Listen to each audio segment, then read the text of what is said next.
Jugular vein, আর এটা হচ্ছে external jugular vein. ঠিক আছে, এক্সটার্নাল জুগুলার ভেন ধরো কোনো কারণে গলার এই জায়গা যদি কাটা যায়, খুব খেয়াল করো, এই জায়গা থেকে এতটুকু হলো ডিপ ফাঁসা, এতটুকু হলো সুপারফিশিয়াল ফাঁসা, এটা হলো সুপারফিশিয়াল ফাঁসা। সুপারফিশিয়াল ফাঁসা মনে করো সাপোজ আমাদের এই স্কিনটা যদি কাটা ফেলে, তারপরে আমাদের ওই জুগুলার ভেন পাওয়া যাবে, খুব সুপারফিশিয়াল ভেন কিন্তু এটা, বুঝতে পারছো? তাহলে এটা হলো স্টানোক্লিডোমাস্টয়েড মাসেল। তো যখন এই ভেনটা কোনো কারণে কাটা যাবে, এই জায়গায় কাটা গেল, এখান থেকে ডিপ ফাঁসা, এখান থেকে ডিপ, খেয়াল করতে হবে, এখান থেকে ডিপ, কী বলি খেয়াল করে, এতে ডিপ, এখান থেকে ডিপ, তাহলে এই স্কিনের মাথা হেড সমস্ত কিছু বাইরে স্কিনের ব্লাড সার্কুলেশন করতে গিয়ে নিচে নিয়ে আসছে এক্সটার্নাল জুগুলার ভেন। তারপর কোথায় আছে ইন্টারনাল জুগুলার, এই ডিপ ভেনে যাবে, কোথায় যাবে, তারপর এখান থেকে ব্রাঞ্চ হয়ে সেটা যাবে তোমার সাবক্লাভিয়ান ভেনে, তারপর যাবে ব্রাকিওসেফালিক ভেনে যাবে, তারপর সাবক্লাভিয়ান ভেন, তারপর ব্রাকিওসেফালিক ভেন, তারপর inferior vena cava. Inferior vena কাভাতে কোথায় যাবে, হার্টে যাবে। এটা তো আমরা আগে থেকেই জানি। কোনো কারণে যদি এই জায়গাটা কাটা যায়, কথা কাটা গেলে কী হয়, সাধারণত যদি কোনো জায়গায় এরকম ইনজুর হয় বা কোনো জায়গায় হয়, তখন এই জায়গাগুলো ফুলে ওঠে, মানে এই জায়গায় ব্লাড তো ভেতরে আসতে পারে না, তখন এই জায়গাটা ফুলে ওঠে। তো এই জায়গাটা ফুলে ওঠে, টর্টোয়ার্স হয়ে যায়। কিন্তু এখানে যেটা হয়, এখানে এই ভেনটা একটু স্পেশাল ভেন, এটা ফুলে ওঠে না। এটা কী হয়, তখন এই ব্লাডগুলো যখন এখানে ব্লাডগুলো যখন কাটাগুলো ইনজুর হইলো, তখন এই ব্লাডগুলো ডিপ ভেনের এই জায়গাটাতেই ডিপ ফাঁসা এসে জড়ো হয়। জড়ো হইলে যখন আমরা শ্বাস নেই, তখন আমাদের কী হয়, আমাদের নেগেটিভ প্রেশার হয়। নেগেটিভ প্রেশারের কারণে এই ব্লাডগুলো, তখন ব্লাড সাথে ব্লাডও নেগেটিভ প্রেশার হয়ে যখন ব্লাডটা ইনফ্লুয়েন্স ভেনা কাভা যায়, রেসপিরেশনে যখন যায়, তখন সাথে সাথে আমাদের কী হয়, আমাদের এই নেগেটিভ প্রেশার যখন হয়, তখন ব্লাডও যায়, বাতাসও যায়। এই বাতাস যাওয়ার কাকে বলা হয় যে এয়ার অ্যাম্বুলিজম বলে। আর এয়ার অ্যাম্বুলিজমের কারণে এটা রোগী সাডেন ডেথ হয়ে যায়, মারা যেতে পারে। তাহলে এই একটা সুপার স্কিন কাটার পরেও একটা মানুষ মারা যেতে পারে এই জুগুলার ভেনের কারণে। এর ইম্পর্টেন্স হচ্ছে এটা, যে কী হইলে নেগেটিভ প্রেশার যখন তৈরি হয়, যখন ভিতরে নেগেটিভ প্রেশার হয়, তখন কী হয়, তখন বাতাসের সাথে বাতাসও ঢুকে ব্লাডও যায়, মানে বাতাসটা যায়, এয়ার অ্যাম্বুলিজম করে। আমরা জানি অ্যাম্বুলিজম কাকে বলে। আমরা অ্যাম্বুলিজম হচ্ছে যে কোনো ব্লাড ভেসেলের মধ্যে, ব্লাড ভেসেল, সেই ব্লাড, এটা যদি ব্লাড ভেসেল হয়, তার কথা যদি ব্লাড হয় এতটুকু, এটা বলে ব্লাড ক্লট। কী বলে এটা, ব্লাড ক্লট। ব্লাড ক্লট ধরো এই যে কলম দিলাম, এই কলমের দাগটা এমন কোনো ব্লাড ক্লট। ক্লট কেন হয়, সাধারণত এই যে এই পাইপের নিচেরটাকে বলে এন্ডোথেলিয়াল টিস্যু। এন্ডোথেলিয়াল টিস্যু যদি আমরা সিগারেট খাই বা অন্য কোনোভাবে, বা যদি লিপিড বেশি থাকে, ট্রাইগ্লিসারাইড বেশি থাকে ব্লাডে, তখন এই লেয়ার ইনজুর হয়। ইনজুর হলে পরে এই জায়গায় তখন আজকে ওই জায়গায় ফিব্রিন, তারপরে কোয়াগুলেশন, হ্যাঁ, তারপরে প্লাটিলেট, থ্রম্বাস, প্লাটিলেট, ফিব্রিন, তারপরে বিভিন্ন রকম ক্লটিং ফ্যাক্টর এখানে জমা হয়, ব্লাডটা ক্লট হয়। আর এই যে তোমার জমা হলো, এটাকে বলো থ্রম্বাস। আর এই ক্লটটা যখন ছুটে গিয়ে যদি এদিকে চলে আসে, কথার কথা, তখন এটা হবে অ্যাম্বুলিজম। মানে সেটা ব্লাডও আসতে পারে, সেটা বাতাসও আসতে পারে। বাতাসকে যদি হয়, তাহলে সেটাকে বলা হয় এয়ার অ্যাম্বুলিজম। ফ্যাট যদি হয়, তাহলে ফ্যাট অ্যাম্বুলিজম বলে। তো যাই হোক, এই যে এয়ার আসলো, তো এয়ার অ্যাম্বুলিজম হলো। তাহলে অনুরূপভাবে যদি এখানে যখন আমরা নেগেটিভ প্রেশার, কি সাপোজ ফুসফুসটা এখন যেরকম আছে, এটা পজিটিভ প্রেশার আছে, শ্বাসটা বুকটা বড় করলাম, স্পেসটা বাড়ার কারণ, তখন ওপেন স্পেস হইলো নেগেটিভ, এখানে নেগেটিভ প্রেশারের কারণে খুব বাতাসে পজিটিভ প্রেশার, বাসার চাপ বেশি, এখানে চাপ কম। নেগেটিভ প্রেশার বলতে বুকের এখানে বাতাসের চাপটা কম, এখানে বাতাসের চাপটা বেশি, তাহলে চাপ বেশি, চাপ থেকে কম চাপের দিকে যাবে, এটাকে হলে নেগেটিভ প্রেশার। যখন এই যে ভিতর দিকে বাতাসের ভিতরে প্রবেশ করবে, নেগেটিভ প্রেশারের কারণে যাবে, তখন এটা যখন যাবে, তখন বাতাসও যাবে, ব্লাডও যাবে, বাতাসও যাবে। বাতাস গেলেই সেটা হার্টের মধ্যে, ব্লাড ভেসেলের মধ্যে যখন এত বাতাস যদি এখানে জমা হয়, এতটুকু কথার কথা, তাহলে এই বাতাসটা কী করবে, ব্লাড সার্কুলেশন ব্লক করে দিয়ে রোগী সাডেন ডেথ হয়ে যেতে পারে। অ্যাম্বুলেন্স কিন্তু বড় বড় জায়গাগুলো ব্লক করে দিয়ে মানুষ মারাও দিতে পারে। এই হচ্ছে আমাদের একটা জুগুলার ভেনের ইম্পর্টেন্স। সেটা হচ্ছে আমাদের একটা গুরুত্বপূর্ণ অংশ হলো টনসিল। হ্যাঁ, টনসিল আমরা জানি যে অনেকগুলো টনসিল পাওয়া যায় আমাদের বডিতে। এটা হলো নর্মাল টনসিল। আর এখানে একটা গুরুত্বপূর্ণ বিষয় হলো, ধরো এটা হলো আমাদের প্যালাটেন, এটা এপিগ্লোটিসে কোথায় আছে, এপিগ্লোটিস কোথায়, পিছনে, পিছনের এই জায়গাটাকে বলতেছে আমাদের ভ্যালিকুলা। ঠিক আছে, আচ্ছা, এখন এইটা হচ্ছে ভ্যালিকুলা, আর আমরা বলতেছি এটা একটা টনসিল। টনসিল, অনেকগুলো টনসিল আমাদের বডিতে পাওয়া যায়, অনেকগুলো। তো প্যালাটেন টনসিল, তারপরে টিউবুলার টনসিল, কেন এটা বের করতেছি না, এটা হলো লিঙ্গুয়াল টনসিল। কি টনসিল, লিঙ্গুয়াল টনসিল, যেটা মানে সম্ভবত জিভের একদম পিছন দিকে। আর পাশে আছে প্যালাটাইন টনসিল। কি টনসিল, আচ্ছা। তারপর আছে, এটা হচ্ছে অ্যাডিনয়েড, এটা হচ্ছে আমাদের অ্যাডিনয়েড, এটা হচ্ছে অ্যাডিনয়েড। হ্যাঁ, আচ্ছা, আর একটা টনসিল পাওয়া যাবে, আচ্ছা, আরেকটা টনসিল কোথায়? এটা ভ্যালিকুলা বলে আমাদের এই জায়গাটাকে। তো এটা হচ্ছে ভ্যালিকুলা, আর এইটা হচ্ছে আমাদের টনসিল, যে টনসিল আমরা দেখি। খেয়াল করো, আমাদের যে টনসিলটা আমরা যে দেখি, এটাকে আমরা বলি প্যালাটেন টনসিল। টনসিল আমরা যারা চিনি সেটা হচ্ছে প্যালাটেন টনসিল নামে আমরা চিনি। টনসিল আরও টনসিল আছে, যেটা হলো এই টনসিল লিঙ্গুয়াল টনসিল। এই টনসিলের নাম হলো লিঙ্গুয়াল টনসিল। তাহলে লিঙ্গুয়াল টনসিল এটা হলো আমাদের প্যালাটেন টনসিল। এই যে দেখো, এটা হচ্ছে নর্মাল টনসিল। হা করলে যেটা দেখা যায়, এটা ফলিকুলার টনসিল ইনফেকশন হয়ে গেছে, ঠিক আছে। আর এটাকে বলে উবুলা, এটা কি বলে? উবুলা। আচ্ছা, তাহলে উবুলা এই হচ্ছে প্যালাটেন টনসিল, এটা ইনফেকশন, এখানে ইনফেকশন দেখা যায়, এটাকে ইনফেকশন হয়ে অনেক ফলিকুলের মতো হয়ে গেছে। আর এখানে গুরুত্বপূর্ণ বিষয় হচ্ছে, তার টনসিল আমরা জানলাম টিউবুলার টনসিল, আরটা পাচ্ছি আমরা তোমার প্যালাটেন টনসিল। প্যালাটেন টনসিল কোথায়? দুই সাইডে পাওয়া যায়। সেই দুই সাইড কোথায়? আমাদের এখানে একটা আরেকবার আমরা এই চিত্রটা দেখি, আরো ভালো বোঝা যাবে। এখানে দেখলাম, এই যে দেখো, তাহলে এইটা হচ্ছে আমাদের উবুলা, আর এটা হচ্ছে আমাদের প্যালাটেন টনসিল। যে টনসিল ইনফেকশন আমরা বাইরে গলা দেখতে পাই। এখন গলা দেখতে পাইলে আমরা মনে করি টনসিল, ঘটনা এরকমটি না। আমাদের গলা অনেক স্পেস আছে, রেক্টো সার্ভাইকাল স্টেপ, ডিপ ফাঁসা, অনেকগুলো স্পেস আছে। সেই স্পেসে ইনফেকশন পুজ হইলেও আমাদের গলা ব্যথা করে। কিন্তু আমরা গণহার আমরা মনে করি কি যে শুধুমাত্র টনসিল কারণ, বিষয়টা এরকমটি না। দেখা গেলো টনসিলে ইনফেকশন হয় নাই, তারপরে গলায় অনেক ব্যথা করতে পারে, সেটা আলাদা ইস্যু। ইভেন আমাদের ভোকাল কর্ডে যে আমরা পড়তেছিলাম, ভোকাল কর্ডে ইনফ্লামেশন হলেও কিন্তু গলা ব্যথা করে, মানে আমরা সেটারও খালি টনসিল বলে আমরা জানি। সমস্ত রোগের মনে হয় একটাই রোগ, সালো টনসিল। ঘটনা কিন্তু এরকমটি না। কখন কখন এই টনসিলটা কী করা, কেটে ফেলা হয়, এত কেটে ফেলা সেলাই করে দেওয়া হয়। কখনো কখনো অবস্থা বেশি খারাপ দেখলে সেলাই করে দেওয়া হয়। টনসিলের গুরুত্ব কী করে? টনসিলের গুরুত্ব হলো আমাদের ইমিউনিটি, আমাদের রোগ প্রতিরোধ ক্ষমতায় টনসিল অনেক গুরুত্বপূর্ণ ভূমিকা পালন করে। আসো আমরা পরবর্তী সময় আমরা একটা স্লাইড দেখি, সেটা হচ্ছে আমাদের, আচ্ছা এইটা আমাদের কি, এটা কি, এটা কি, কে বলতে পারো? আর সাকিব বলো, কে এটা? আমরা আলোচনা করছি কি গ্ল্যান্ড? এই সেই সাবম্যান্ডিবুলার গ্ল্যান্ড, এটা হচ্ছে সাবলিঙ্গুলার গ্ল্যান্ড, এটা সাবম্যান্ডিবুলার গ্ল্যান্ড, এটা সাবলিঙ্গুলার গ্ল্যান্ড, ঠিক আছে। আচ্ছা, এবার আসো দেখো তো, এটা কি, এটা কি বলো? এটা এটা হচ্ছে ইপিগ্লুটিস, যে ইপিগ্লুটিস আমরা আলোচনা করলাম, ঠিক আছে। এটা হচ্ছে ইপিগ্লুটিস। তাহলে এটা কি? এটা হচ্ছে থাইরয়েড কার্টিলেজ। এটা কি? এটা ট্রাকিয়া। আর এটা তাহলে কি কয়েড কার্টিলেজ হবে, ঠিক আছে না? আচ্ছা, এবার আসো, এই সেই ইপিগ্লুটিস, এই সেই ইপিগ্লুটিস। আচ্ছা, এটা যদি তোমার ট্রাকিয়া হয়, তাহলে এটা কি? এটা হচ্ছে ইসোফেগাস, তাই তো?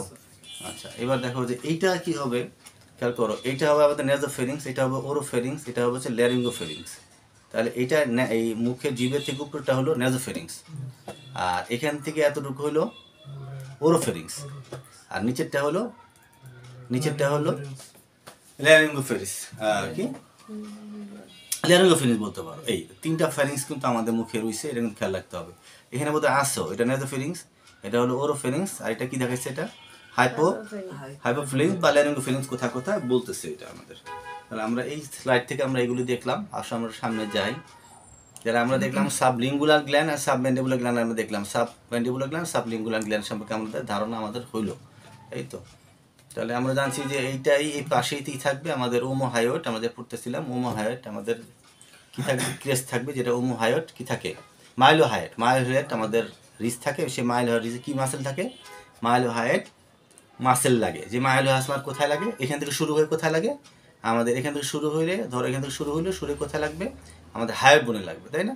ধরো এখান থেকে শুরু হয়েছে, শুরু হয়ে কোথায় লাগবে? হায়ার বোন আছে, পিছনে হায়ার বোনে লাগবে। আচ্ছা, এটা আমরা দেখতেছি, এটা হলো আমাদের অ্যাডিনয়েড। হ্যাঁ, এটা হচ্ছে আমাদের অ্যাডিনয়েড। অ্যাডিনয়েড কোথায়? এটা যদি নেজোফেরিংস হয়, তাহলে এটা হলো নেজোফেরিংস, এটা হলো ওরোফেরিংস, এটা হলো ল্যারিঙ্গোফেরিংস।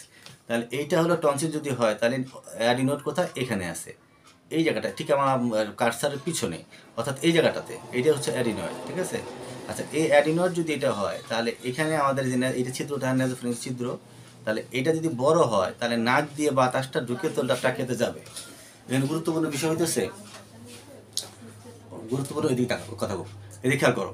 এটা হচ্ছে যদি এইটা যদি তোমার এই অ্যাডিনয়েড হয়, তাহলে অ্যাডিনয়েড যদি নাক দিয়ে যখন আমরা শ্বাস নেই, তাহলে এইটা যখন ঘুমাই, তখন কি হয়? আমাদের এই মাসেলগুলো তখন তো রিল্যাক্স হয়ে যায়। তখন মাসেলগুলো রিল্যাক্স যখন হয়, তখন এটা যদি এই মাসেলটা এটা যদি বড় থাকে, তখন এর ব্লক করে দেয়। তখন এটা বড় হয়, তো নাক দিয়ে বাতাস যখন যাবে, তখন বিভিন্ন রকম নাক ডাকার শব্দ হবে, বিশেষ করে বাচ্চাদের এটা হয়। ইউজুয়ালি এই অ্যাডিনয়েড ছোটোবেলা থেকে কি থাকে? বড় থাকে। বয়স বাড়ার সাথে সাথে এটা ছোটো হয়ে যায় এবং এটা একসময় ভ্যানিশের মতো হয়ে যায়। তো অ্যাডিনয়েড বাচ্চাদের থাকে, যেটা রোগ প্রতিরোধ ক্ষমতা কাজে লাগে। বড় হলে অ্যাডিনয়েড থাকে না, এটা ভ্যানিশ হয়ে যায়। কারো কারো কোনো কোনো বাচ্চা এটা বড়ই থাকে, তখন জায়গাটা অপারেশন করা লাগে। এবং এই বাচ্চাগুলো নাক ডাকে, ঘর ঘর ঘর ঘর ঘর ঘর শব্দ হয় রাতে শোয়ার সময়। অ্যাডিনয়েড বড় হওয়ার কারণে, অ্যাডিনয়েড বড় হওয়ার কারণে। ওইটা আবার স্লিপ অ্যাপনিয়া, ওইটা আলাদা ইস্যু, ওইটা এটার জন্য না, ওইটা স্লিপ অ্যাপনিয়া। হ্যাঁ ওইটা আলাদা আলাদা ইস্যু, ওইটা অনেক অনেক কারণ আছে। আছে অবশ্যই ট্রিটমেন্ট আছে, ট্রিটমেন্ট আছে। আচ্ছা আমাদের এবার দেখি আমাদের এটা কি আমাদের, আচ্ছা আমরা এটা দেখতেছি কি, এটা এপিগ্লোটিস, তাই তো? এটা হচ্ছে আমাদের এপিগ্লোটিস, এটা হচ্ছে আমাদের ট্রাকিয়া, তাই তো? এটা হচ্ছে আমাদের ল্যারিংস, তাই তো? ল্যারিংস।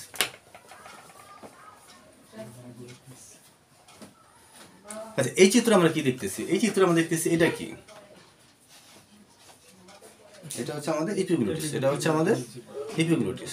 খেয়াল করতে হবে এইটা যখন আমি ঢোক গিলি এটা পিছন দিকে যায়, পিছন দিকে যাইয়া এই ছিদ্রটা বন্ধ করে, এটা কিন্তু পিছন দিক থেকে তোলা, এইটা হলো আমাদের পিছন দিক থেকে তোলা, আর এটা হচ্ছে আমাদের সামনের দিক থেকে তোলা, ঠিক আছে? তো যখন এইটা আমরা ঢোক গিলি তখন এটা কী করে, পিছন দিকে ব্লক করে দেয়। ব্লক করে দিলে কি হয়, খাবারটা তখন সিসোফেগাসে যায়, ট্রাকিয়াতে আর যায় না। ট্রাকিয়াতে কেন যায় না? কারণ এটা ব্লক করে দেয়। কোনো কারণে যদি আমরা যখন অন্যমনস্ক থাকি, আমাদের নার্ভাস সিস্টেম যখন আমাদের পুরোভাবে কাজ করে না, তখন খাবারগুলো এই কোনা দিয়ে আবার কোনো সাইড দিয়ে আবার এখানে ঢুকতে চায়। তখন এই এপিগ্লোটিসটা এত সেন্সিটিভিটি, যেটা কোনোভাবেই খুব সেন্সিটিভিটি, এটা কোনোভাবে টাচ করলেই সে রিয়াক্ট করে, কাশি হয়, বিষম লাগে, তখন এটা তখন রিয়াক্ট করে। যদি হ্যাঁ নাক দিয়ে পানি, এটা ঢুকতে দেয় না। যদি কোনোভাবে খাবার ঢুকে যায় তার মানুষ মারা যাবে, এই জন্য ঢুকতে দেয় না। কারণ প্রশ্ন হচ্ছে যে যখন আমাদের স্ট্রোক পেশেন্ট থাকে, তখন স্ট্রোক পেশেন্টদের এই এপিগ্লোটিস ভালো কাজ করে না, তখন কি করে, তখন এখান দিয়ে তনের বার না করার কারণে আমাদের অ্যাসপিরেশন নিউমোনিয়া হয়ে যায়। তখন আমাদের বিভিন্ন খাবার যখন আমরা খাই, মুখে যখন খাবার থাকে, তখন আমাদের এই নার্ভাস সিস্টেম ভালো কাজ না করার কারণে আস্তে আস্তে খাবারগুলো গলা দিয়ে শ্বাসনালীতে চলে গিয়ে একটা নিউমোনিয়া হয়, যেটা বলা হয় অ্যাসপিরেশন নিউমোনিয়া। এই নিউমোনিয়া হলে বাচ্চা রোগী পাচ্ছে না, ম্যাক্সিমাম রোগী মারা যায়। তাহলে এই নিউমোনিয়া প্রিভেন্ট করার জন্য আমরা কী রাখবো, আমরা ফিজিওথেরাপিস্ট যখন আমরা রোগীরা শোয়াবো, বা যখন এই ধরনের রোগী আমরা যখন ট্রিটমেন্ট করতে যাবো, তখন আমরা বলবো যে খাওয়াইলে অবশ্যই বসায় খাওয়াইতে হবে, ঘাস সামনে থাকতে হবে, পিছন দিকে যেন না থাকে। আর খাওয়ার পরের জন্য সঙ্গে সঙ্গে শুয়ে না পড়ে, খাওয়ার পরের সঙ্গে সঙ্গে শুয়ে না পড়ে। আচ্ছা তাহলে এটা কি দেখলাম আমরা, এটা দেখলাম আমরা যে গতকালকে আমরা বলতে, আচ্ছা গতকাল আমরা দেখতেছিলাম এটা কি, এটা আমাদের পোস্টেরিয়র সাইড, এটা হলো আমাদের অ্যান্টেরিয়র সাইড, এটা কিন্তু পিছন দিক থেকে তোলা, ঠিক আছে? এখন দেখো যে এই একটা মাসেল আছে আর এই একটা মাসেল আছে, তাহলে যখন এই মাসেলটা হলো তোমার পোস্টেরিয়র মাসেল, এটা হলো আমাদের এই মাসেলটা, যেটা পোস্টেরিয়র ক্রিকোয়ারিটোনয়েড, এটার নাম, মাসেলটার নাম হলো পোস্টেরিয়র ক্রিকোয়ারিটোনয়েড। আচ্ছা পোস্টেরিয়র ক্রিকোয়ারিটোনয়েডের কাজ কি, যখন এটা টানে তখন ভোকাল কর্ডটা এরকম সরে আসে, তাহলে ভোকাল কর্ডটা বড় হয়, ঠিক আছে? আর এইটার নাম হচ্ছে লেটারাল তোমার ক্রিকোয়ারিটোনয়েড। লেটারাল ক্রিকোয়ারিটোনয়েড যখন এটা টানে তখন কি করে, এটা তখন এদিকে টানলে তখন ভোকাল কর্ডটা স্পেস ছোট আসে, অ্যাডাকশন। ভোকাল কর্ড এখানে কোনটা, এখানে হচ্ছে আমাদের ভোকাল কর্ড হচ্ছে এইটা। তাহলে এই সাদাটা কি, এই সাদাটা হচ্ছে ভোকাল লিগামেন্ট, সাদাটা হচ্ছে এই ভোকাল লিগামেন্ট সাদাটা। এরপর আরও দুইটা মাসেল আছে, আমরা পরের স্লাইডে দেখবো। তাহলে আমরা দুইটা মাসেলের নাম পেলাম, একটা পোস্টেরিয়র ক্রিকোয়ারিটোনয়েড, এটা হচ্ছে আমাদের লেটারাল ক্রিকোয়ারিটোনয়েড। লেটারাল ক্রিকোয়ারিটোনয়েড যখন কাজ করে তখন ভোকাল কর্ডটা চিকন হয়ে যায়, আর যখন পোস্টেরিয়র ক্রিকোয়ারিটোনয়েড কাজ করে তখন এটা বড় হয়, আমাদের শ্বাস শব্দ এই ভোকাল স্পেসটা বড় হয়। আচ্ছা এবার আমাদের বলি যে আমাদের ইনলেট কোনটা, আমাদের এই তোমার ট্রাকিয়াল বা ল্যারিংসের ইনলেট কোনটা, ল্যারিংসের ইনলেট এইটাই, যেখান থেকে স্পেসটা ঢুকে, ভোকাল কর্ডে সিদ্ধ যেহেতু কিছু ঢুকে, বাতাস ঢুকে, এইখান থেকেই তো বের হয়, এছাড়া আর কোনো ই নাই, কোনো ইনলেট নাই। আচ্ছা এটা কি, এটাকে আমরা বলছিলাম এটা কি, এটা যে লাগছে এটার নাম কি, আমরা কালকে বলছিলাম কি অ্যারিটোনয়েড। তার উপরে কি বলছিলাম আমরা, তার উপরে কি থাকে, তার উপরে কি থাকে, তার উপরে কি থাকে আমাদের কর্নিকুলেট নাকি না, কর্নিকুলেট তাই না? আর এটা কিউনিফর্ম একটা বলছে, কিউনিফর্ম। তাহলে আমরা বুঝলাম যে তিন জোড়া আমাদের কার্টিলেজ আছে জোড়া, আর তিনটা আছে অজোড়া। তিনটা কি, এপিগ্লোটিস, ট্রাকিয়া, থাইরয়েড আর হলো ক্রিকয়েড, এই তিনটা কি অজোড়া। আর জোড়া কি, ক্রিকয়েড, অ্যারিটোনয়েড, তারপরে হলো কর্নিকুলেট আর কিউনিফর্ম। ইউনিফর্ম। তাহলে এইটা কি? তাহলে এটা হলো আমাদের তোমার কর্নিকুলেট। তো কর্নিকুলেট আর ইউনিফর্ম খুব গুরুত্বপূর্ণ কিছু না, আমরা বুঝতেছি আমরা অ্যারিটেনয়েড। অ্যারিটেনয়েডে কয়টা মাসেল লাগে? দুইটা গুরুত্বপূর্ণ মাসেল লাগে। একটা মাসেল হলো পোস্টেরিয়র ক্রিকোঅ্যারিটেনয়েড আর ল্যাটারাল ক্রিকোঅ্যারিটেনয়েড। এই দুইটা মাসেলের নাম খুব ভালো করে মনে রাখতে হবে। আর কি থাইরোহাইড মাসেলের নাম মনে রাখতে হবে, যেটা আমরা ডিটেপ করবো। আর হলো তোমার ক্রিকোথাইরয়েড মাসেলের নাম মনে রাখতে হবে, যেটা আমরা কালকে পড়াইছি। এই মাসেলের নাম মনে রাখতে হবে। এটার নাম কার্টিলেজের নাম কি? এটার নাম এই কার্টিলেজের নাম কি? এটার নাম কি? এটার নাম এটার নাম কি? এটার নাম এপিগ্লুটিস। তাহলে এটার নাম কি? Thyroid cartilage. কি নাম? Thyroid cartilage. এবার দেখো যে আমাদের এই একটা থাইরয়েড কার্টিলেজ, যে থাইরয়েড কার্টিলেজের মধ্যে থাকে একটা কি থাকে? ল্যামিনা। কি থাকে? একটা ল্যামিনা। তো ল্যামিনা কারে বলে? আসলে ল্যামিনা সম্পর্কে কোনো ধারণা নেই। আমাদের মনে আছে, আমাদের যখন আমরা এই বনগুলি পড়ছিলাম তখন আমরা বুঝছিলাম, দেখো আমরা যেন পড়ছিলাম, এই এটা আমরা খেয়াল করছিলাম যে এইটা বলছিলাম আমরা বডি, তাই না? এটা বলছিলাম আমাদের পেডিকেল। এটা কি বলছিলাম? পেডিকেল। এটা বলছিলাম আমাদের ল্যামিনা। দুই ল্যামিনা একসাথে কি হয়েছে? একটা স্পাইনাল প্রসেস তৈরি করছে, তাই না? তাহলে এই ল্যামিনা, তাহলে ল্যামিনা কি হচ্ছে? এটা হচ্ছে ল্যামিনা, এটা হচ্ছে ল্যামিনা। তাই এটা যদি ল্যামিনা কয়টা? তাহলে দুইটা। ঠিক এইখান থেকে এই ল্যামিনাটা আমরা সাদৃশ্য করে নিই। আমরা থাইরয়েডে কি আছে? একটা ল্যামিনা আছে। তাহলে এই একটা ল্যামিনা আছে, একটা ল্যামিনা আছে। কয়টা ল্যামিনা আছে? দুইটা ল্যামিনা। প্রত্যেকটা ল্যামিনার মধ্যে আবার কি আছে? দুইটা সুপেরিয়র হর্ন আছে, ইনফেরিয়র হর্ন আছে। হর্ন কোথায়? এই যে দেখো, এটা একটা সুপেরিয়র হর্ন আর এটা হচ্ছে inferior horn. Right side, ইনকেস of right সাইডে দুইটা আছে আর এটা আছে দুইটা। তাহলে থাইরয়েড কার্টিলেজের বৈশিষ্ট্য কি, গঠন বলবো এক কথা বলে, স্যার ল্যামিনা আছে। যে ল্যামিনা দুই সাইডে, প্রত্যেকটা ল্যামিনার সুপেরিয়র হর্ন আছে, ইনফেরিয়র হর্ন আছে। কথা চিকিৎসা শেষ। সামনের দিকে ল্যামিনাগুলো একসাথে যুক্ত হয়ে একটা জয়েন্ট হয়েছে, মিডিয়াল জয়েন্ট তৈরি করছে। পিছন দিকে ফ্রি, পিছন দিকে কিছুই নাই, পিছনে ফাঁকা। পিছনে কি করে? কি ফাঁকা? পিকোর ফাঁকা না। কি করে? কি ফাঁকা? পিকোর না। পিকোর একটা আংটির মতো। কি করে? একটি আংটির মতো।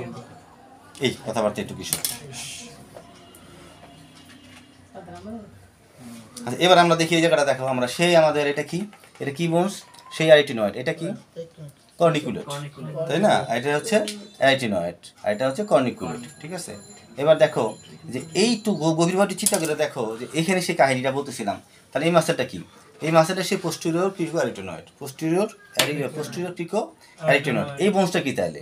তোমরা কি বলতে পারো এই বোনসটা কি? এই বোনসটাই কিন্তু ক্রিকয়েড বোনস, ক্রিকয়েড কার্টিলেজ। এইটা কিন্তু ক্রিকয়েড কার্টিলেজ। এটা হচ্ছে ল্যামিনা, এটা হচ্ছে থাইরয়েড কার্টিলেজ। এই থাইরয়েড এটা সুপেরিয়র হর্ন, ইনফেরিয়র হর্ন। এটাও সুপেরিয়র হর্ন, ইনফেরিয়র হর্ন। এটা হচ্ছে, এটা কি? এটা হচ্ছে ক্রিকয়েড। এটা হচ্ছে কি? ক্রিকয়েড। ক্রিকয়েডে এটা পোস্টেরিয়র সারফেস, পোস্টেরিয়র দিক থেকে ভিউ করে তোলা, পোস্টেরিয়র দিক থেকে ভিউ করে তোলা। আর এটা হচ্ছে কি? এটা কি? হায়োড বোন। এটা হচ্ছে কি? হায়োড বোন। এটা কি তাহলে? ইপিগ্লুটিস। তাহলে এটা হচ্ছে ইপিগ্লুটিস। যখন আমি খাবার খাই তখন ইপিগ্লুটিসটা এসে এখানে থাকে এবং এটা ক্লোজ হয়ে যায়। আর পিছনে কি আছে? ইসোফেগাস আছে। পিছনে কি আছে? ইসোফেগাস। খাবারটা এসে পিছন দিকে ঢুকে। বুঝতে পারছি? তাহলে আমাদের নেকের যে অ্যান্টেরিয়র সারফেসটা, সেই অ্যান্টেরিয়র সারফেসটা একদম সুপারফিশিয়াল। আর এই থাইরয়েড গ্ল্যান্ড এখানে আছে, একদম ট্রাকের সামনে কি আছে? সামনে আছে তোমার, সামনে কি আছে? সামনে আছে আমাদের, খেয়াল কর, এই হচ্ছে থাইরয়েড কার্টিলেজ। তো খুব খেয়াল করতে হবে এখানে যে এই ঠিক কার্টিলেজের উপরে থাইরয়েড গ্ল্যান্ডটা কিন্তু আছে। থাইরয়েড গ্ল্যান্ড এত বড় কিছু না, ছোট্ট একটু গ্ল্যান্ড, যে অনেক গুরুত্বপূর্ণ গ্ল্যান্ড। যেই থাইরয়েড, যেই যে দেখছো ঠিক এর পাশেই থাইরয়েড গ্ল্যান্ড আছে, তার উপরে স্কিন আছে। এই চামড়ার পরে থাইরয়েড গ্ল্যান্ড, তারপরে থাইরয়েড কার্টিলেজ। পারছি বুঝাইতে? স্কিন, তারপর থাইরয়েড গ্ল্যান্ড, তারপর খুব সুপারফিশিয়াল, কিন্তু ধরলে কিন্তু ফিলও করা যেতে পারে। যে কোন সময় ড্যামেজ হয়ে যেতে। হ্যাঁ, আর এটা বড় হয়ে যায়। বড় যখন হয় তখন সেটাকে বলে গয়টার বলে। থাইরয়েড গ্ল্যান্ড বড় হয়ে সেটা গয়টার বলে। সেই কথা বলতেছিলাম, এটা কিন্তু পোস্টেরিয়র ব্যাপার। এটা কিন্তু কোন দিকে? এটা পোস্টেরিয়র। আর সামনে থাইরয়েড গ্ল্যান্ড। মানে আমরা যেটা ইপিগ্লুটিস বলতেছিলাম, তাই তো? ইপিগ্লুটিস এটা হচ্ছে থাইরয়েড কার্টিলেজের, থাইরয়েড কার্টিলেজের এটা হচ্ছে ল্যামিনা। এটা কি? ল্যামিনা, যেটা বলতেছিলাম ল্যামিনা। তাহলে সামনে কি তৈরি করছে? নচ তৈরি করছে। সামনে কি তৈরি করছে? একটা নচের মতো হয়েছে। সেই নচটা যদি বড় হয়, চোকা হয়, কাদের চোকা হয়? পুরুষদের চুকা হয়। চুকা হলে প্রমিনেন্ট হয়, যার নাম হলো অ্যাডামস অ্যাপেল বলে, তাই না? পুরুষদের কি হয়? চুকা থাকে, যেটা কয় ডিগ্রি? 90 ডিগ্রি। আর মহিলাদের 120 ডিগ্রি। মহিলাদের 120 ডিগ্রি। তাহলে এই অ্যাঙ্গেলটা এর উপর ডিপেন্ড করতেছে তোমার পুরুষ না মহিলাদের একটা ডিফারেন্সিয়েটও এটার মধ্যে আমাদের আসে। তাহলে এটা কি? এটা কিন্তু একটা ফাইব্রাস ব্যান্ড দ্বারা লাগানো। এটা কিন্তু ফাইব্রাস একটা ব্যান্ড দ্বারা লাগানো। এটা কিন্তু পুরো রিং শেপ না, পিছন থেকে খালি। পিছন দিকে খালি। আসলে আমাদের এদিকে আমরা দেখি, এদিকে কি বলতেছি আমরা, এদিকে বলতেছি সেটা কি বলছে, এটা এটা কি কার্টিলেজ কি কার্টিলেজ, ক্রিকয়েড কি কয়, তাহলে এটা কি, এটা থাইরয়েড কার্টিলেজ এটা এটা মাসেল এটারাল ক্রিকয়েড ক্রিকোয়াইটোনয়েড মাসেল। আর এটা কি, এটা হচ্ছে রিমা, তাই তো, বা ল্যারিংসের ইনলেট বা সুপুরি হর্ন। এটা কি সুপুরি হর্ন, এটা কি ইনফেরিয়র হর্ন, সুপুরি হর্ন, এটা ইনফেরিয়র হর্ন। এটা কি, এটা কি, এটা কি বলছে, এটা লেখাই আছে তাই না। কিন্তু নিজের টিপে তো রিমেইন করবে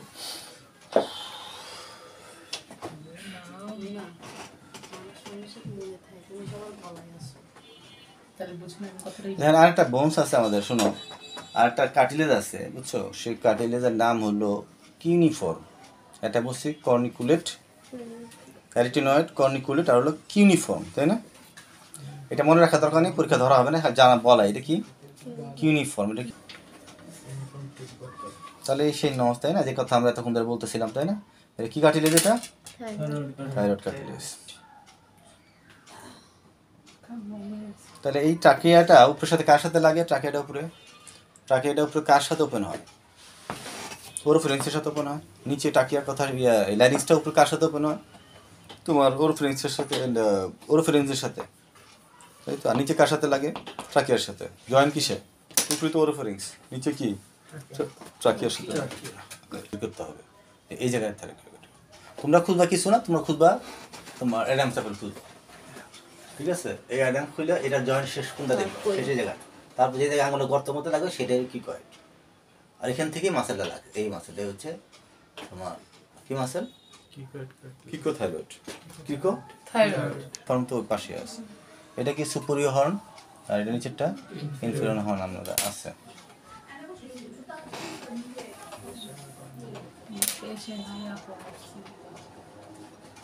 এভাবে মার্কিং দেওয়া থাকলো, এটা আমাদের স্লাইডে দেওয়া আছে, আমাদের এই গ্রুপে গেছে, আমরা এটা দেখবো। হ্যাঁ, আর এটা কি, এটা সুপ্রাস্টার্নাল নোচ, কি এটা।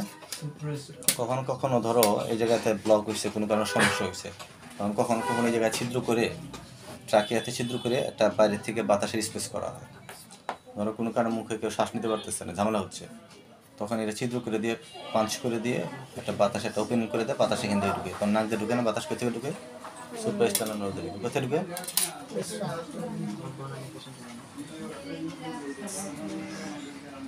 এই বংশটা কি, এটা এটা কি বংশ, এটা কি তাহলে কর্নিকুলা, এটা কি,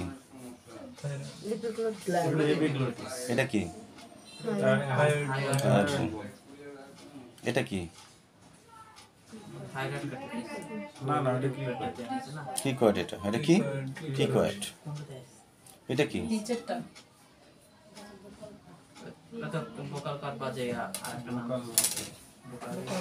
ভোকাল লিখবেন বা ভোকাল কর্ড, তাই তো। এটা কি,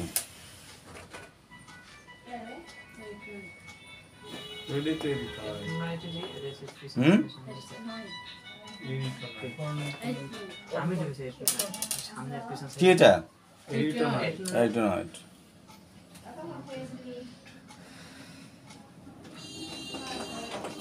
এটা কি মাছের, এটা কি মাছের, এটা কিকো থাইরয়েড, কিকো মাছের, এটা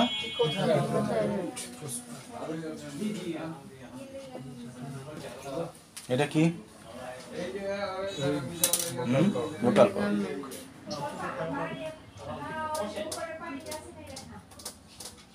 তবে খেয়াল করো যে এইটা হচ্ছে কি, এটা সাদাটা ভোকাল কর্ড, আর পাশে একটা আছে ভোকাল কর্ড, তাই না, পাশে কি ভোকালিস মাসেল, এটা কি একটা সুতার মতো মাসেল ভোকালিস। আচ্ছা এইটা, এই যে ভোকাল কর্ড, এটাকেও ভোকাল কর্ড বলা হয়, এটা হলো ফলস, এটা হলো ফলস, আর সাদাটা হলো ট্রু, সাদাটা হলো ট্রু। খেয়াল করো এটা হচ্ছে ট্রু, আর পাশে যেটা হলো ফলস।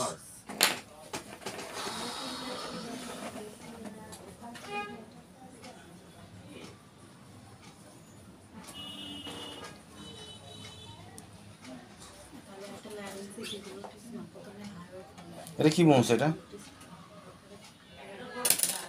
জি এটা কি কি কাটিলেজ এটা? এখানে এটা কি তাহলে? কোনটা ওটা ক্লিক করে কি করে তাহলে এই আইটনের কিসের উপর লাগানো আছে? কি করে কোথায় কার সাথে লাগানো আছে? কি করে আপনি এই মাসেলটা কি? লেটার লেখাই তো এই আছে সাইডে লেটার ক্লিক করে ইলেকট্রোনাইট সাইডেরটা আছে লেটার পিছনে পোস্টার তো খেয়াল করো এই যে ভোকাল কর্ডটা এটা এরকম ঘুরে এরকম যায়, এরকম ঘুরে এরকম যায়, বোঝা যেতেছে এই জায়গাটা? বুঝতে পারছি? এবং এই যে যত সুর, ঠিক আছে, এবং এই যে তোমার লতা মঙ্গেশকর আর রুনা লায়লা যাই বলো, এটার উপরে কাজ করে তারা, কে কত কাদায় কাদায় কতটুকু কন্ট্রোল করতে পারতেছে। বুঝতে পারছি? যত কাহিনী এই ভোকাল কর্ডের উপর আছে আর অন্যান্য ব্যাপারও আছে, কত প্র্যাকটিস করে কত সুর কত উঠাইতেছে নামাইতেছে, প্র্যাকটিস কিসের উপরে? ভোকাল কর্ডের উপরে। আর এই কারণে ভোকাল কর্ডে কি হয়, বেশি ইউজের কারণে ভোকাল অসুস্থ হয়ে যায়, নুডলস হয়। তারাও সুস্থ নাকি? এই যে এটা কি, এটা ভোকাল কর্ড, আর এটা এই চিকনটাই কি ভোকালিস মাসেল, ভোকালিস আর এটাই হচ্ছে আমাদের ফলস ভোকাল কর্ড। এগুলি মাসেলগুলো আবার দেখাইছে, আমি আর ওদিকে যাচ্ছি না, এটা আরও স্পষ্ট করে দেখাইছে। তাহলে এটাই হচ্ছে আমাদের ইনলেট, এটা হচ্ছে আমাদের ইনলেট, ভোকাল ইনলেট। এটা একটা রিয়েল পিকচার ভোকাল কর্ডের। হ্যাঁ, এটা দেখো এই সে ভোকাল নোড ইউজ হয়েছে, দেখছো? এটা হচ্ছে রিয়েল ভোকাল কর্ড, যে ভোকাল কর্ডটার এটা হচ্ছে নোড ইউজ হয়েছে, এবং নোড ইউজ হওয়ার কারণে সমস্যাটা হয়। এটা কি জানো, এটা হলো ভোকাল ক্যান্সার, এটা শক্ত হয়ে গেছে, এখানে একদম ধরো অনেক সময় রক্ত বেরোয় যায়, কি একটা সিনভার্সন নোড ইউজ, তাই না? আর এখান থেকে বাতাস বেরোবে, বাতাস বেরোবে আর ঢুকবে, তাই তো? তাহলে কিসের চিত্র? ভোকাল কর্ডের চিত্র। এটা কিসের? ভোকাল কর্ডের চিত্র। থাইরয়েড গ্ল্যান্ড, কি এটা? থাইরয়েড গ্ল্যান্ড কার উপরে আছে? থাইরয়েডের অ্যাডামস অ্যাপল, ঠিক আছে? খেয়াল করো, এটা যদি অ্যাডামস অ্যাপল হয়, তার একটু নিচে কি থাইরয়েড গ্ল্যান্ড আছে, প্রজাপতির মতো, কি আছে? Thyroid gland. কি গ্ল্যান্ড? Thyroid gland. সুপারফিশিয়াল, একদম সুপারফিশিয়াল।